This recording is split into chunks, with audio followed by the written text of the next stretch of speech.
2024년 1월 18일 세상을 구하는 언어와 그들의 언어로 쓰이는 책. 너희가 쓰는 말과 글은 이미 오래전 너희들이 천계로부터 받아온 선물이었다. 우리는 너희로 하여금 적절한 때에 적절한 방식으로 소통과 에너지의 전달을 위하여 그에 대한 도구를 만들게 하였고, 그것이 너희가 사용하는 언어다. 언어, 즉 말이 가지는 에너지의 파급력과 결과, 그리고 한계치가 있다. 글이 가지는 에너지와 파급력은 더욱 놀랍다. 우리는 그것을 위하여 너희들에게 언어를 주었고 또 글을 주었다.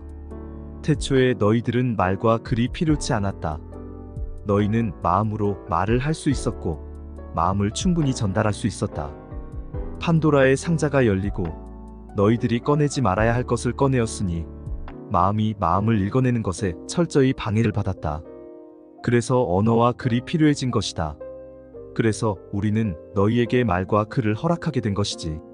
말과 글에는 놀라운 힘이 실려 있다. 말은 이미 많은 방해를 받고 있다. 그래서 우리는 글을 택하였고 글 안에 많은 것을 숨겨두었다. 너희가 사용하는 글에는 놀라움이 있다.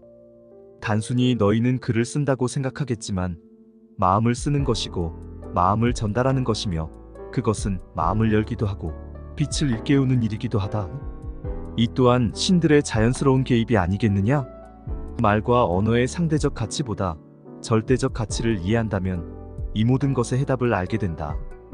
꾸준히 사명을 다해줄 것. 슈카이브의 해석. 지금 우리가 쓰고 있는 말과 글은 그냥 만들어진 것이 아니다. 서로 간의 적절한 소통을 위해 천상계로부터 내려진 선물이다. 우리가 누군가에게 건네는 평범한 선물에도 뜻과 에너지가 담기는데, 천상계로부터 받은 선물인 언어는 오죽할까? 언어, 즉 말과 글은, 소통은 물론 에너지 전달을 위해 만들어진 도구다. 말을 하고 글을 쓰는 것은 그냥 한다, 쓴다 라는 개념이 아니다. 상대를 향해, 그리고 세상을 향해 에너지를 발산하는 것으로 보면 된다. 우리가 쓰는 글에는 강한 에너지와 파급력이 있다. 예를 들어, 나는 강한 사람이다. 나는 지혜로운 사람이다. 라고 반복해 외치면 정말 강한 사람이 되고 지혜로운 사람이 된다. 반대로 나는 겁이 많고 약한 사람이다. 나는 어리석고 멍청한 사람이다. 이렇게 반복적해서 외치면 더 나약하고 어리석은 사람이 된다. 말에 담겨있는 에너지 때문이다. 말의 씨앗은 생각이라는 에너지다. 말을 한다는 건 생각이라는 에너지를 외부로 표출하는 것이다. 그런데 이 에너지는 외부로만 발산되는 것이 아니다. 내면을 가득 채우고 온몸 세포 속에 담긴다. 그래서 어떤 말을 하면 마음과 온몸 전체가 그 생각대로 움직이게 되는 것이다. 말뿐만 아니라 글 역시 엇비슷한 에너지와 파급력을 가진다. 종이 위에 기적 쓰면 이루어진다라는 말이 괜히 생겨난 게 아니다. 여기서 알아두어야 할 것이 있다. 인류가 말과 글을 사용하기 전 태초에는 이러한 소통의 도구가 필요치 않았다는 것이다. 그 당시 인류는 창조주와 합일한 일원화된 존재로 인식되고 있었다. 아버지 창조주로부터 부여받은 전지, 전능을 사용하는 건 자연스러운 일이었다. 상대방과 소통하거나 에너지를 전달할 때 상념을 활용한 것이 한 예다. 우리가 사용하는 말과 글은 오해의 소지를 낳곤 한다. 기분과 감정, 상황에 따라 말이 뜻과 다르게 전달되기 때문이다. 오해가 생기고 다툼이 일어나고 분쟁이 생겨나는 이유다. 이와 반대로 상념을 통해 소통하면 절대 그런 일이 일어나지 않는다. 서로의 생각을 읽음으로써 명확하게 서로의 뜻이 전달되기 때문이다.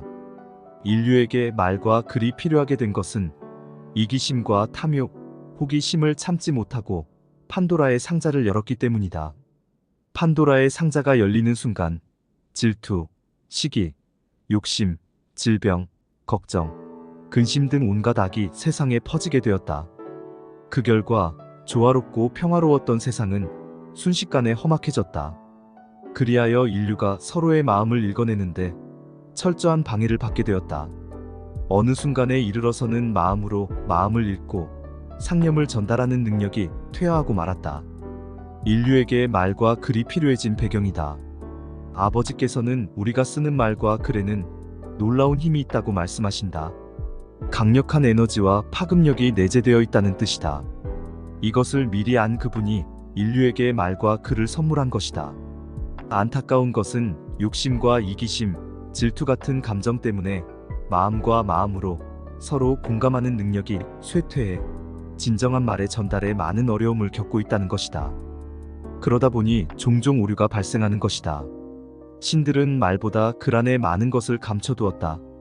많은 것의 의미에 대해선 각자가 생각해보면 좋겠다. 다만 우리가 사용하는 글에는 놀라운 힘이 담겨 있다는 것을 잊어선 안 될 것이다. 나는 지금껏 통산 300권에 이르는 책을 썼다. 보통 사람들은 한 권의 책도 쓰지 못한 채 생을 마감하는데 말이다. 내가 그동안 쓴 이 책들에 얼마나 많은 글이 담겼을지 한번 생각해보라. 꿈, 도전, 성공, 열정, 관계, 배려, 우정, 의리, 사랑, 희망, 부, 풍요, 건강, 치유, 행복, 자유와 같은 특정 단어를 몇천 번, 몇만 번이나 썼을지 떠올려보라. 글을 쓰는 작업은 단순히 쓴다라는 개념에 머물지 않는다. 글의 씨앗인 생각과 마음을 세상을 향해 표출하는 과정이다. 내 마음을 세상을 향해, 우주를 향해 발산하는 과정이다. 나는 과거 소망하는 것들을 친구들과 수다나 떨며 허비해버리지 않았다. 그렇게 가볍게 여기지 않았다는 뜻이다. 그 대신 책 속에다 바라는 것들을 하나씩 하나씩 꾹꾹 눌러 담았다. 그러자 기적 같은 일들이 일어났다. 나는 기초생활수급자 가정 출신에다 IQ 89, 심한 언어장애를 가진 아이로서 자존감이 바닥이었고 학창시절 생활기록부에 기재된 성적은 늘 꼴찌를 넘나들었다. 대구 경북 쪽의 전문대 출신에다 신용불량자였고 28살 때는 육신의 아버지 자살까지 겪어야 했다.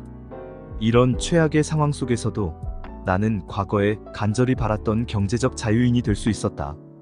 이런 삶을 쟁취해 낼 수 있었던 건 아버지 창조주께서 말씀하시는 것처럼 글에는 놀라운 힘이 있기 때문이다. 나는 책에다 내 이야기를 글로 쓰면서 나 자신이 변화하는 놀라운 경험을 했다.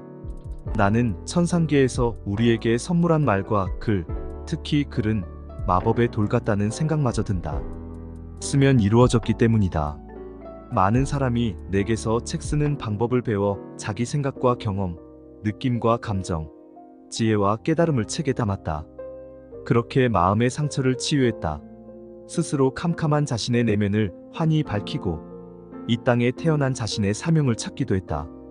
글을 쓰는 일은 마음을 여는 일, 마음을 전달하는 일이기도 하다. 그보다 더 중요한 건 신들이 내면에 심어둔 빛을 깨우는 일을 하는 것이다.